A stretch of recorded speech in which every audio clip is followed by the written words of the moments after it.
Hello everyone, welcome back to my channel. So in the previous video we have seen how to do type into a certain text box or a certain UI element in a web application, right?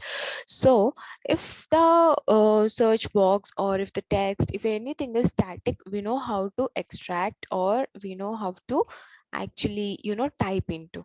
But in this application I'm going to show you whatever is shown on the screen, rpachallenge.com. So you can reach out to this particular application with this URL. Okay, so in this application, so let's say if I click on submit, before to submit, if you see the text fields are in this format, right? So after I do a submit, these are changing, the position of this is changing, right? So I'm not able to have a same format all the time. So let's say in a practical scenario, whenever you're working on a project, if the web application elements are changing dynamically all the time, and if I wanted to enter a name, like first name or last name or phone number, whatever I wanted to enter here, but if these are changing all the time, how can I identify, how the robot can identify and actually input the text into that text box? So let's see how we can do that. Okay, so for that, we all know first we have to open the browser. So for that, I have open browser activity. I'll pull that in and I have to copy this URL and provide it here. Before to that, we all know from the properties panel, we have to give the browser type as Chrome, as we are automating this in Chrome. If you don't give anything, by default, it will be taken as IE. Okay. And after that, what I'm going to do, I have to do a type into, right? I wanted to type into. So let's say I want to type in the phone number, okay? Or the first name, let's say the first name. Here, let me edit the selector. Just put the input tag and say okay. And I'll give the name of the first name as my name. And then let me run this, okay?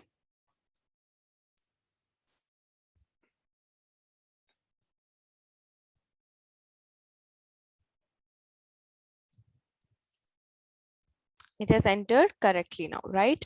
So let's say what I'm going to do, I'll close this off, this also, and debug this. So if you observe, it has to type into the first name field, right?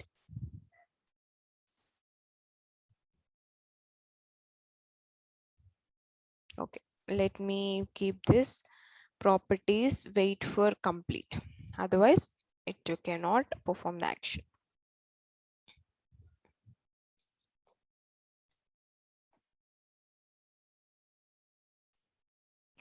So what exactly it is doing? It's opening the browser.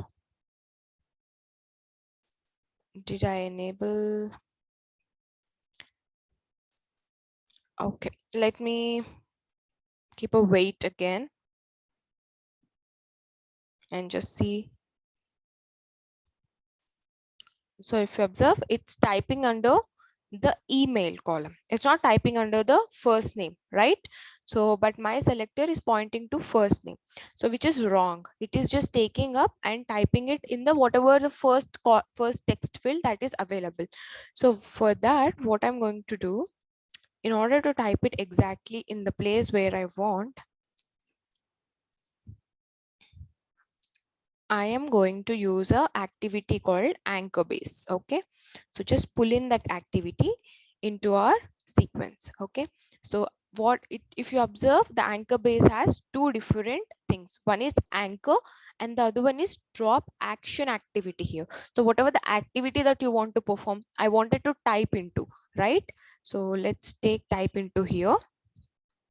And what is my anchor? Anchor is something which is a close by element. Okay, so let me open the RPA challenge.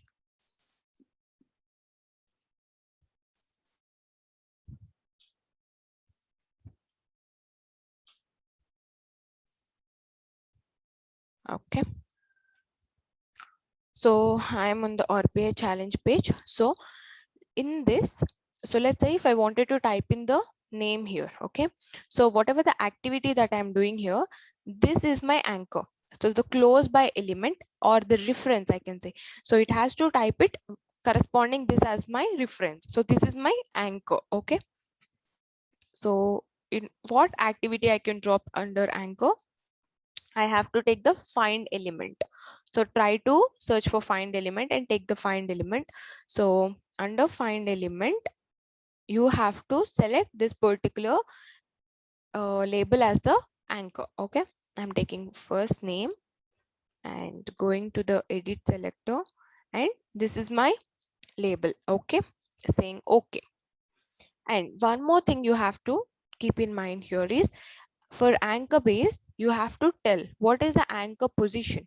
So if you observe, this is my anchor, right? So my anchor is on the towards the top of my selector. So anchor position is top. Okay, this is my anchor, and after that I have to do the type into. It's clear, right? So let's try to execute this.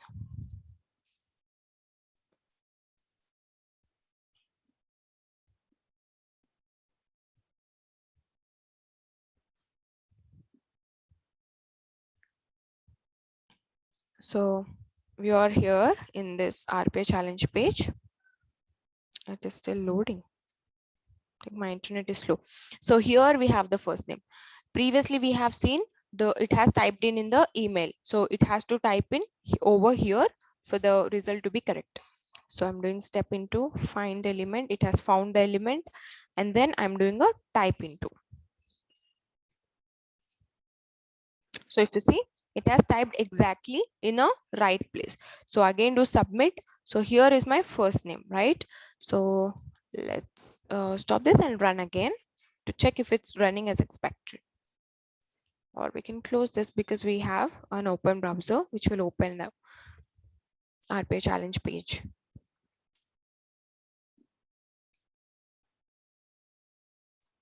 So yeah. So if you observe, we have a first name in the last place. So I'll hit on continue, and it has entered where exactly we wanted it to be, right? So that's how we can use the anchor base in order to enter or get the text from the particular element with respect to a particular anchor that is changing all the time in a web application. So I hope this is clear for you. So if you have any questions, do let me know. And must and should try how to do this particular activity in your local, okay, so that you will get good hands on. Try to remember the properties and try to reciprocate like how I have shown in the demo.